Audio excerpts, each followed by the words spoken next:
నమస్తే welcome to our channel నేను మీ అనిల్ అందరి చూపు ఆర్జీవీ పైపే ఎందుకంటే నిజంగా ఆయనే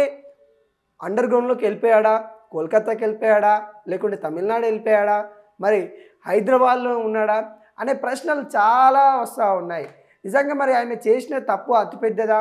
ఆ విషయాలన్నీ మీద కూడా మరి ఆర్జీవీ గారు అయితే తను ఒక వీడియో బయట అయితే వదలడం అయితే జరిగింది ఆ వీడియో బయటలో క్లియర్ కట్గా ఆర్జీవీ గారు మరి తన యొక్క ప్రాబ్లం ఏంటి అసలు తన అభిమానులు ఎవరైతే ఫీల్ అవుతున్నారో వాళ్ళందరి కోసం అయితే ఒక వీడియో అయితే వదలడం అయితే జరిగింది తాను ఏదైతే సినిమా సంబంధించి వాటిలో కొంత బిజీగా ఉన్నాను సినిమా ఇప్పుడు తీయడానికి వాటికి మాకు ప్రాజెక్టులు ఉన్నాయి దానివల్ల నేను రాలేకపోతా ఉన్నాను సమాధానం కూడా ఇచ్చాను అప్పుడు ఎప్పుడో సంవత్సరం కింద మరి నేను వాళ్ళ వ్యాఖ్యలు చేయడం వల్లనో నా పోస్టుల వల్లనో వాళ్ళు ఇబ్బంది మనోభావాలు దెబ్బతిన్నాయి ఆ సంవత్సర కాలం తర్వాత ఈ రోజున నా కేసు ఫైల్ చేశారు నేను మా లాయర్లతో నేను మాట్లాడుతూనే ఉన్నాను నేను ఒక సినిమాకి సంబంధించిన వర్క్లో ఉన్నాను మరి నేను షూట్లో ఉన్నాను వీటికి పనులు అయిపోయినాక నేను హాజరవుతానని కూడా చెప్పడం అయితే జరిగింది ఇవన్నీ ఏవైతే తన మీద వస్తున్న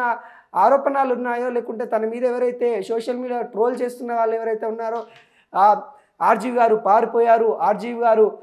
ఎక్కడున్నాడు అక్కడున్నాడా వాటన్నిటికీ తను క్లియరెన్స్గా సమాధానం చెప్పే కార్యక్రమాలు అయితే కనబడతా ఉన్నాయి ఒకసారి ఆర్జీవీ గారు ఏం మాట్లాడారో ఒకసారి చూద్దాము తను ఒకసారి ఒక బయట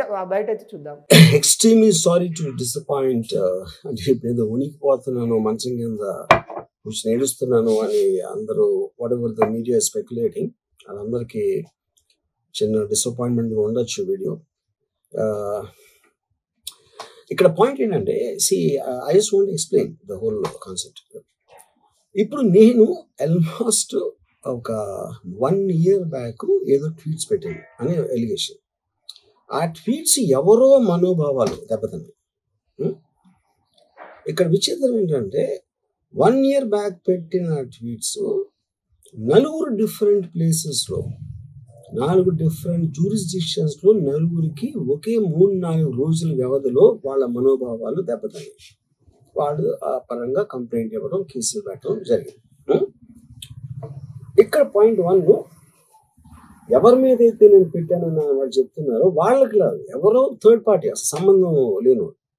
సో ఆ కాంటెక్స్లో అసలు ఈ కేసు ఎలాగా ఈ సెక్షన్స్ ఎలా వర్తిస్తాయి అనేది అప్పుడు ఆబ్వియస్గా నాకు వచ్చే అనుమానం కానీ నాకు కానీ నా మనుషులు కానీ ఇది ఒక పర్సిక్యూషన్ చేయటానికి ఒక పద్ధతి ప్రకారం ఉన్న అలౌబుల్ లాస్ని వాడుతున్నారా లేకపోతే ఇప్పుడు వరల్డ్ ఓవర్ ఒక ఫినామినా ఏం జరుగుతుందంటే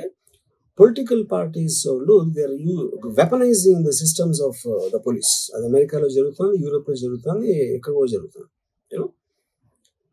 అప్పుడు నేను ఏ ఒక్క వ్యక్తిని ఒక పోలీస్ ఆఫీసర్ని కానీ ఒక పొలిటికల్ పర్సన్ కానీ నేను బ్లేమ్ చేయట్లేదు I think it happens in certain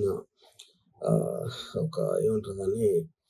ఒక వే అది అందరూ కూడా ఎంతో కొంత అది చేయటానికి టెంప్టేషన్ ఉండొచ్చు but eventually there is the law of the land which will take the final call so అది that I completely agree believe in that and I abide by that as a citizen so ఇప్పుడు ఇక్కడ జరిగింది ఏంటి నాకు ఒక notice వచ్చింది నేను ఒక రిప్లై ఇచ్చాను ఫలానా చోట ఫలానా తారీఖు నేను వస్తాను అప్పటికి నాకు జరుగుతున్న పని ఒక ఆన్గోయింగ్ స్కెడ్యూల్ ఉంది కాబట్టి నాకు ఫిల్మ్ వర్క్ ఉంది కాబట్టి అవ్వలేదు అండ్ ఇట్ ఈస్ వేరే ప్రొడ్యూసర్ చేస్తాను ఆ ప్రొడ్యూసర్కి నష్టం